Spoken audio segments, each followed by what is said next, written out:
Hey guys, Super Retrocade here. So I thought I'd do a quick little video tonight. Doing a project for a buddy. He has this OG Xbox that you see in front of me, and there's a capacitor on these Xboxes, specifically the earlier revisions, that is known to go bad. It's called the clock capacitor. It's like the capacitor that keeps the system clock. A lot of times it kind of gets hot and starts leaking. So a lot of people online, like I watched a guide where a guy just ripped it out, and then every time that you have to set the clock on the system when you power it up, but then it's okay as long as you leave the system plugged in. But if you unplug the system, now you don't have that capacitor to store the system date anymore. So then if you unplug your system and plug it back in, you gotta enter in your date again, or you end up just putting 0000 or whatever the default is. Maybe it's 1999, I don't know.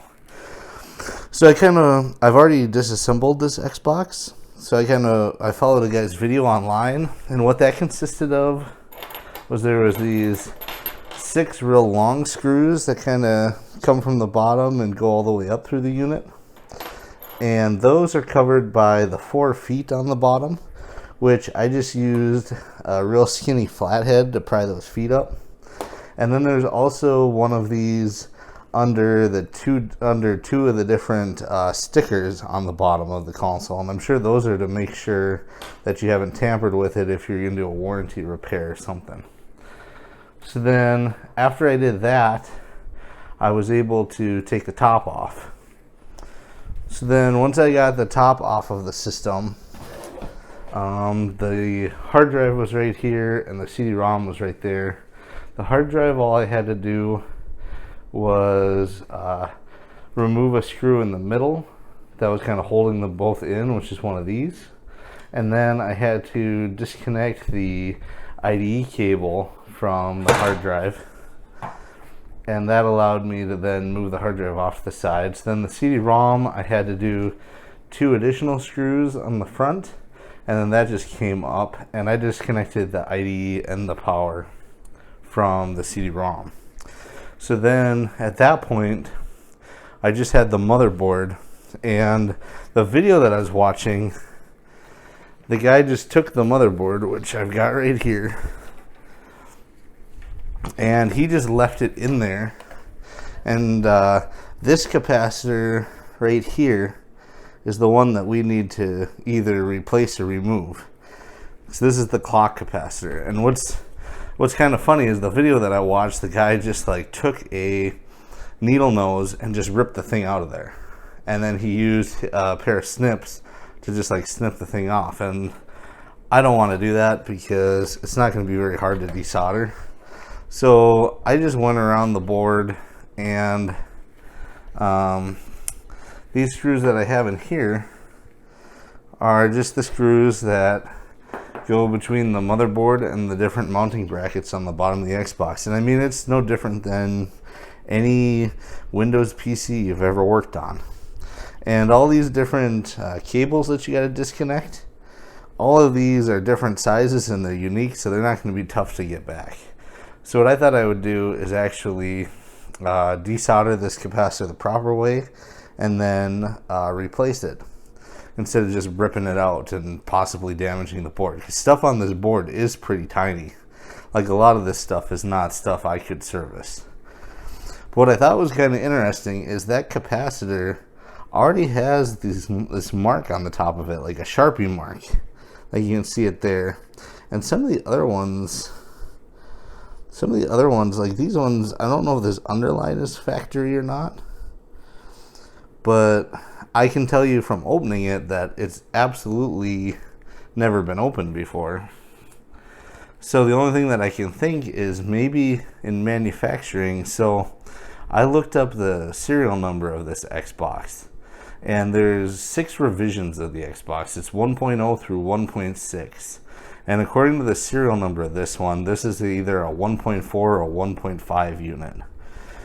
So what I kind of wonder is, a lot of people, when they do like cap replacements, they'll mark the top of the caps like that to either signify that it needs to be replaced or they did replace it. So I'm kind of wondering if they figured out that this was a problem and started replacing them at the factory, or maybe they started using a different capacitor after they already had them manufactured. I don't know. It's just kind of weird that that's marked, but we're going to replace it anyway because it's really not hard to do. And we should have a video other than a guy just ripping it out. So I'm going to get it lined up here on my project mat. And I already went on eBay and found a replacement. There's this one seller on eBay, Squelp. And I kind of recognize them because they sell a lot of like Dreamcast stuff. And I'm going to try to get in here. But they sell a replacement capacitor for like $7. It's like $3 with, it's like $3.50 with $3.50 shipping or something. I'm just going to zoom in a little bit. Not too much though, because I think the zoom really messes with the picture. Maybe I'll leave it like that. So then, opposed to ripping it out with a needle nose, we're going to desolder it here. Let me kind of move it this way a little bit. And this is going to be pretty fine work, so it's going to be kind of hard to see. Maybe I should have more lights on, if that helps at all. Okay. So the capacitor that I want to remove is right here. Okay, so these are the two legs, and there's not much really around them. So I'm going to take a little bit of my flux, and I'm going to make sure this is on camera. It's going to be tough because my hand's going to want to block it.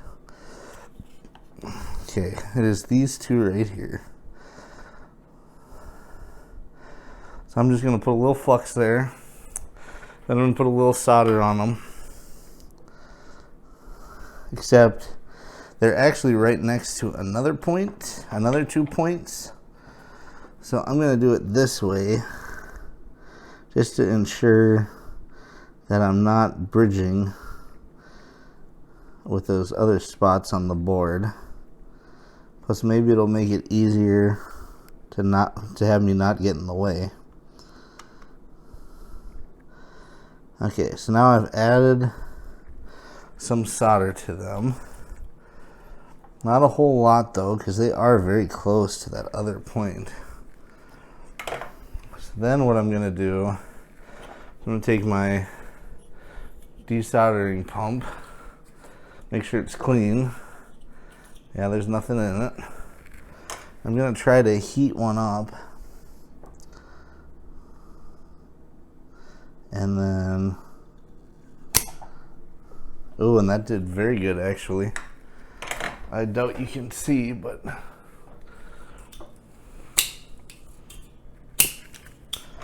so now I'm going to try to do the same thing with the other one.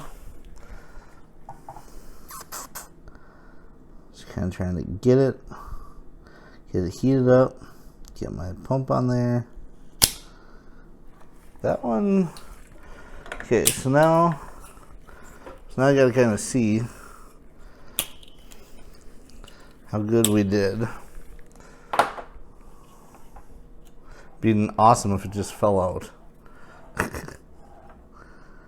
I'm not that lucky. So what I'm gonna do now is I'm gonna trim it. Put my finger over the top because I'm not wearing protective eyewear.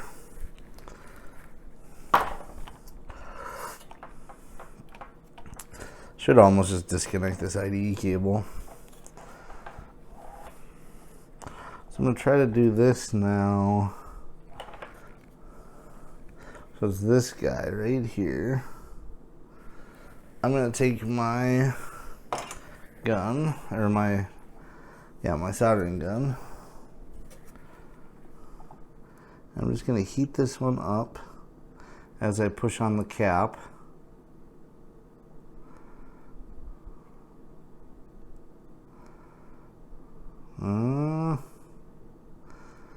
Does not want to move. Okay, I'm going to try the other one.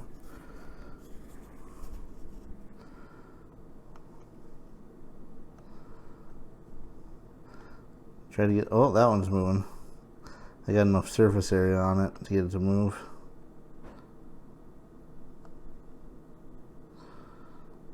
And this is very small stuff because, you know, this is all professionally manufactured by Microsoft, and the system didn't come out that long ago.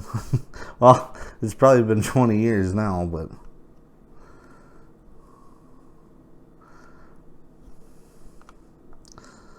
I don't know how much manufacturing's changed. I suppose you pull out an Xbox Series X, you probably can't even work on it.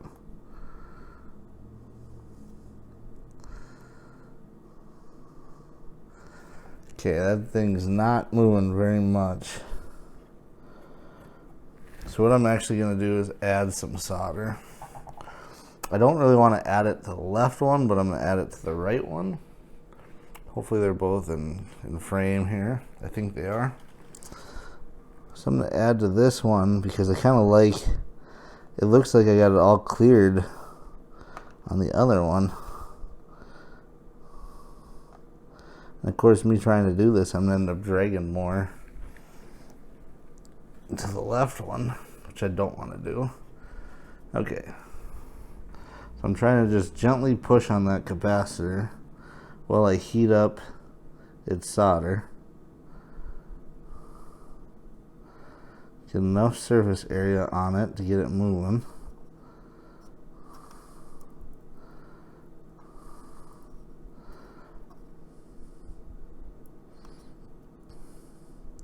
Okay, it's moving.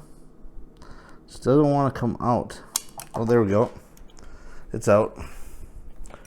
So that left hole, I think I had it completely out. And the right one, I just got heated up enough. Oh, you know what? Wait, I need some light here. I thought it was just dusty. I think it was actually leaking a little bit. I think that's probably why it was stuck.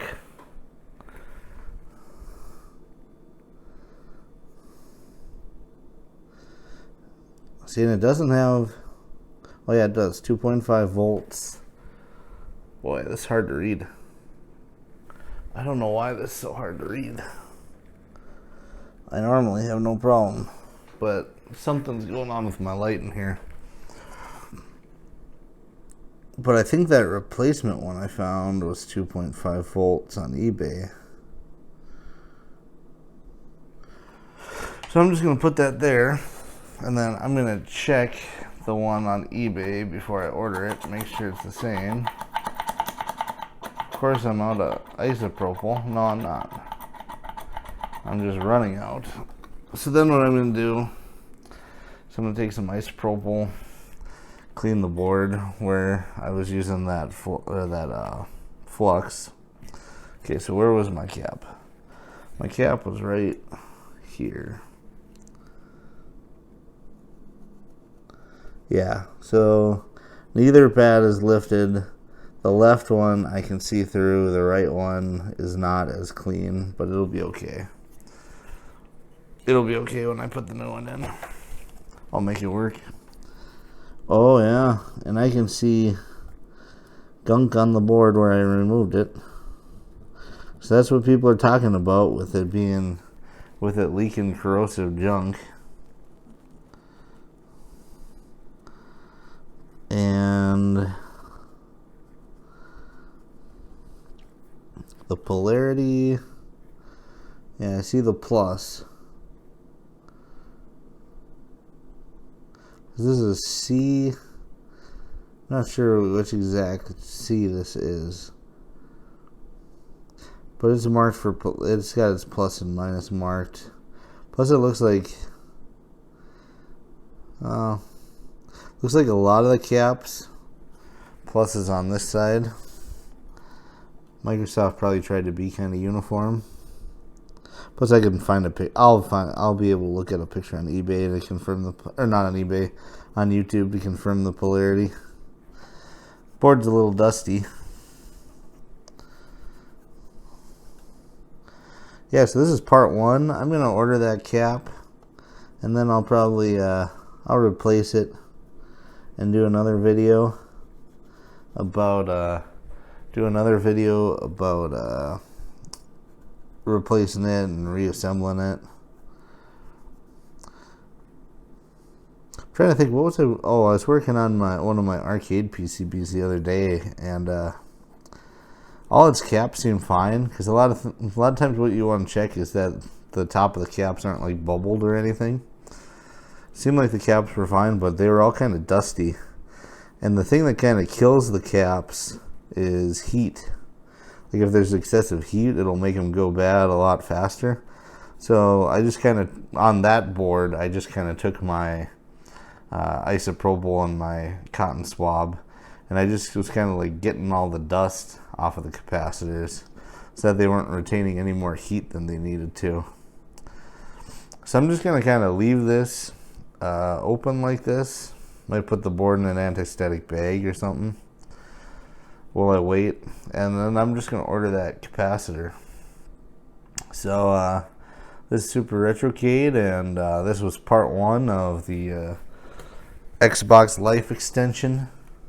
I think that's what I'll call it. And part 2 will be coming. Thanks for watching.